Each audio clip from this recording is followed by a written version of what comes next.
Shalom, selamat pagi dan salam sejahtera bagi kita sekalian, Ibu Bapa, Saudara-saudara, jemaat Tuhan.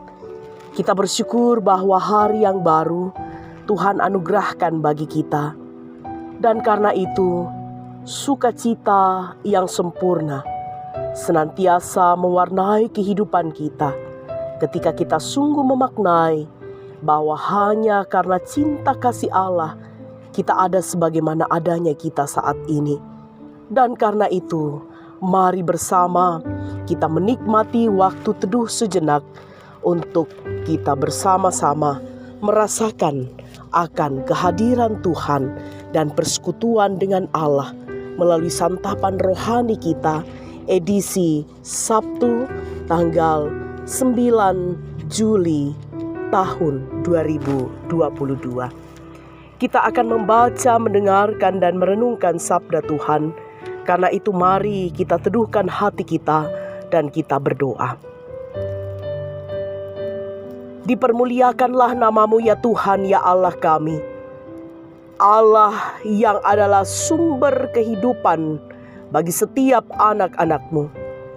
Allah yang senantiasa menyatakan kuasa dan kasih yang sungguh tak terhingga di dalam kehidupan setiap kami anak-anak-Mu. Sungguh ya Tuhan, ketika kami menikmati hari yang baru dengan sukacita di dalam Engkau, maka kami mengimani bahwa hari yang akan kami jalani ini akan kami sungguh nyatakan identitas kami selaku anak-anak Kristus yang telah menikmati akan kehidupan yang baru di dalam Allah. Dan karena itu ya Tuhan, kami sungguh mengamini bahwa ketika kami mengawali akan seluruh kehidupan, rencana, dan aktivitas kami hari ini di dalam kuasa kasih Tuhan, maka kami akan mampu menjalaninya dengan sukacita. Engkau akan menyapa kami Tuhan melalui suara-Mu yang akan kami baca, dengarkan, dan renungkan bersama. Tolonglah kami sehingga kami dimampukan untuk menghayati akan firman-Mu dengan baik dan benar, dan kami memberlakukannya itu di dalam kehidupan kami. Ampuni dosa dan kesalahan kami Tuhan, dan bersabdalah, kami siap mendengarkannya. Di dalam Kristus Yesus Tuhan kami berdoa. Amin. Bacaan kita di pagi hari ini terambil dari Matius pasal 9 ayat 27 sampai dengan ayat yang ke-34. Matius pasal 9 ayat 27 sampai 34, demikianlah sabda Tuhan. Yesus menyembuhkan mata dua orang buta. Ketika Yesus meneruskan perjalanannya dari sana, dua orang buta mengikutinya sambil berseru-seru dan berkata, "Kasihanilah kami, hai anak Daud." Setelah Yesus masuk ke dalam sebuah rumah, datanglah kedua orang buta itu kepadanya, dan Yesus berkata kepada mereka, "Percayakah kamu bahwa aku dapat melakukannya?" Mereka menjawab, "Ya Tuhan, kami percaya." Lalu Yesus menjamah mata mereka sambil berkata, "Jadilah kepadamu menurut imanmu." Maka meleklah mata mereka, dan Yesus pun dengan tegas berpesan kepada mereka, katanya, "Jagalah supaya jangan seorang pun mengetahui hal ini." Tetapi mereka keluar dan memasyurkan dia ke seluruh daerah itu. Sedang kedua orang buta itu keluar, dibawalah kepada Yesus seorang bisu yang kerasukan setan. Dan setelah setan itu diusir, dapatlah orang bisu itu berkata-kata. Maka heranlah orang banyak, katanya, "Yang demikian belum pernah dilihat orang di Israel." Tetapi orang Farisi berkata, "Dengan kuasa penghulu setan, ia mengusir setan." Sedemikian jauh pembacaan firman Tuhan, yang dikatakan berbahagia adalah kita yang senantiasa rindu untuk membaca firman Tuhan dan menghayatinya, terlebih memberlakukannya dalam kehidupan kita. Amin. Melalui bacaan firman Tuhan dari Matius pasal 9 ayat 27 sampai 34 diberikan sebuah tema, menikmati dan mewartakan kuasanya. Menikmati dan mewartakan kuasanya. Jemaat Tuhan, ada perbedaan pandangan dalam melihat sesuatu yang sama biasanya akan melahirkan dua pendapat dan sikap yang berbeda. Contohnya, ada dua orang yang melihat jalan yang sama di daerah pegunungan, tetapi berbeda pendapat karena beda tempat berdiri. Yang satu berdiri di atas ketinggian, sehingga mereka menyebut jalan tersebut jalan menurun. Sementara yang satu berdiri di bagian bawah dan menyebut jalan tersebut tanjakan. Begitupun dalam teks ini, terlihat jelas dua sikap berbeda yang ditunjukkan oleh si buta dengan orang Farisi. Padahal keduanya menyaksikan hal yang sama tentang kuasa yang ditunjukkan oleh Tuhan Yesus. Perbedaan sikap tersebut sangat menentukan cara mereka mengimani karya Allah dalam Yesus Kristus. Dua orang buta menunjukkan kesungguhan untuk bertemu Yesus karena iman mereka. Iman yang melampaui iman para ahli Taurat dan pemimpin Yahudi.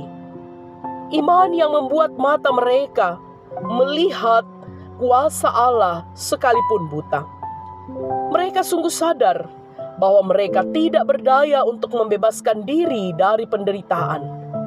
Namun Allah sanggup, sehingga dengan menerima kesembuhan yang dinyatakan Yesus atas dirinya, menghasilkan semangat yang luar biasa untuk mewartakan kasih dan kuasa Allah. Sementara itu, sikap orang Farisi tetap mengeraskan hati dan menolak untuk percaya, seperti dengan ayat 32 sampai 34 bacaan kita. Ibu bapak, saudara-saudara yang kekasih di dalam Tuhan, untuk dapat melihat dan mengalami kasih serta kuasa Allah, dibutuhkan kesungguhan iman, kerendahan hati, dan penyerahan diri yang utuh. Iman yang sungguh mengarahkan kita untuk percaya bahwa Allah sanggup melakukan perkara yang luar biasa. Sungguh, bagi Allah tidak ada yang mustahil. Terpujilah Kristus, haleluya, amin. Mari kita berdoa.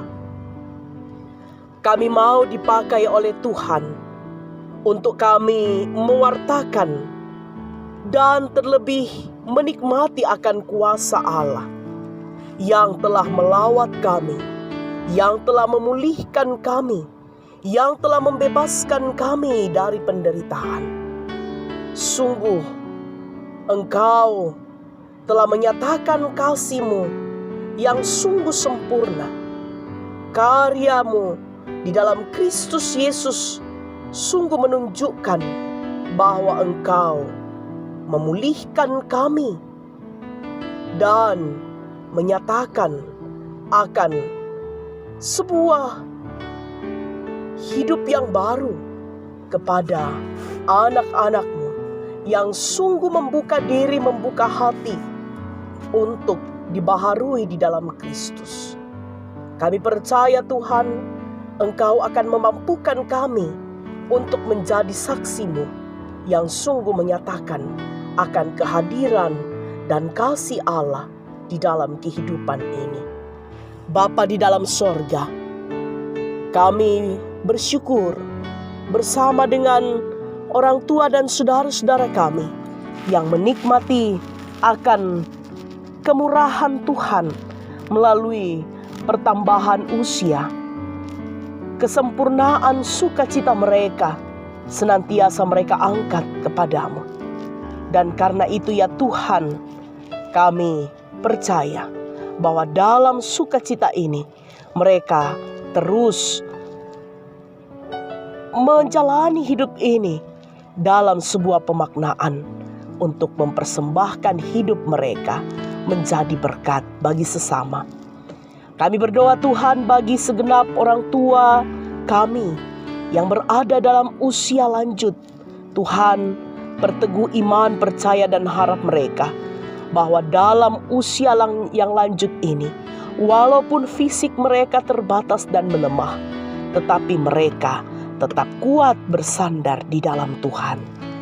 Kami berdoa Tuhan bagi segenap saudara-saudara kami yang saat ini Tuhan bergumul karena gangguan kesehatan yang mereka alami. Baik yang sementara dirawat di rumah, sementara berobat jalan, yang dirawat di rumah-rumah perawatan atau rumah sakit. Hadirlah Tuhan menyatakan akan kuasa-Mu, sehingga hari waktu yang indah yang Engkau anugerahkan bagi mereka melalui kesembuhan, kami percaya senantiasa Tuhan akan nyatakan itu. Bapa di dalam kerajaan sorga, kami berdoa Tuhan bagi segenap saudara-saudara kami yang saat ini ya Tuhan sementara dalam pergumulan karena duka cita yang dialami, di mana Tuhan memanggil kembali dari tengah-tengah keluarga akan kekasih-kekasih mereka. Secara khusus kami datang membawa dalam doa bagi hamba-Mu Bapak Penatua Yakob Sirupang, di mana mereka berada dalam gumul dan duka cita. Tuhan, hibur dan kuatkanlah segenap keluarga. Bapa di dalam sorga, kehidupan kami hari ini kami serahkan ke dalam tangan pengasihan-Mu. Kami meyakini bahwa hidup kami sepenuhnya ada di dalam kuasa Tuhan. Ini doa kami Tuhan. Ini pengharapan kami, ucapan syukur kami yang kami bawa dan letakkan di dalam nama Kristus Yesus, Tuhan dan Juru Selamat kami, Muhalis kami yang agung. Kami berdoa. Amin. Demikianlah persekutuan kita di pagi hari ini. Selamat memaknai akan tuntunan Allah di dalam kehidupan kita dan senantiasalah terus hidup di dalam kasih-Nya. Selamat beraktivitas, Tuhan dimuliakan. Salam sehat.